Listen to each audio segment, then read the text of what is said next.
అందరికీ నమస్తే.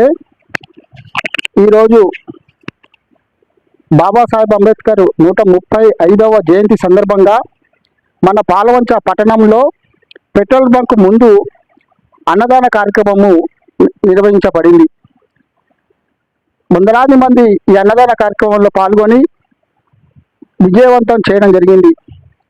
ముఖ్యంగా వంగలపూడి శ్రీరన్న తెలంగాణ దళిత సమితి వ్యవస్థాపక అధ్యక్షులు వారి చేతుల మీదుగా, అలాగే నందిగామ దేవరాజు రాష్ట్ర కార్యదర్శి వీరి చేతుల మీదుగా ఈ అద్భుతమైన కార్యక్రమము ముందుకు నడవడం జరిగింది. ముఖ్యంగా గర్వించదగ్గ వ్యక్తి బాబాసాహెబ్ అంబేద్కర్. భారత రాజ్యాంగ నిర్మాత, సంఘ సంస్కర్త, ఆర్థికవేత్త, దళిత నాయకుడు, కుల వివక్షను ఎదిరించి అణగారిన హక్కుల కోసం పోరాడిన మహానుభావుడు బాబాసాహెబ్ అంబేద్కర్. భారత రాజ్యాంగ రచనలో ప్రధాన పాత్ర పోషించాడు.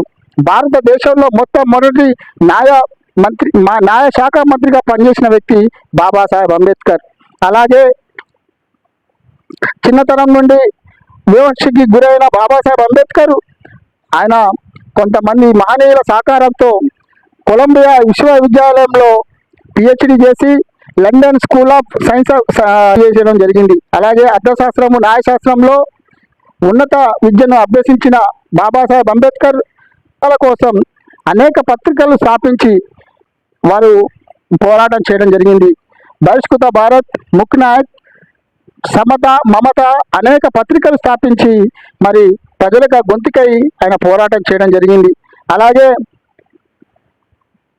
అలాగే ఆ మహనీయుడు చేసిన త్యాగాలు మనం మరవకూడదని చెప్పేసి సందర్భంగా తెలియజేస్తున్నా.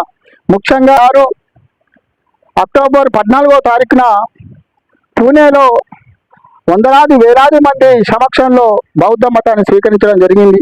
అలాగే 1956 డిసెంబర్ 6వ తారీఖున బాబాసాహెబ్ అంబేద్కర్ మరణించడం జరిగింది. ఆయన మరణించిన అనంతరము 1990లో భారతరత్న బిరుదిచ్చి గొప్ప గుర్తింపునిచ్చింది మన భారతదేశము. అలాగే ఆయన పోరాటము, సత్యాగ్రహము, నీటి హక్కుల కోసం, ఈ దేశంలో నీటి హక్కు ప్రతి ఒక్కరికి ఉంటుందని చెప్పేసి, మీ లెక్కనే మాకు కూడా హక్కులు ఉన్నాయని చెప్పిన మహానుభావుడు బాబాసాహెబ్ అంబేద్కర్. ఆ మహనీయుని మనం ఎప్పుడు కూడా మరవకుండా ఆయన చేసిన సేవల్ని గుర్తించుకుంటూ మనం ముందుకు పోవాల్సిన అవసరం ఉందని ఈ సందర్భంగా తెలియజేసుకుంటూ, అలాగే వంగలపూడి శ్రీరన్న తెలంగాణ దళిత సంఘ వ్యవస్థాపక అధ్యక్షుడు, నందిగామ దేవరాజన్న రాష్ట్ర కార్యదర్శి వీరి సమక్షంలో పెద్ద ఎత్తున పాలంచ నగరంలో అన్నదాన కార్యక్రమం విజయవంతంగా అయినందుకు ఎంతో సంతోషంగా ఉందని తెలియజేయడమైనది.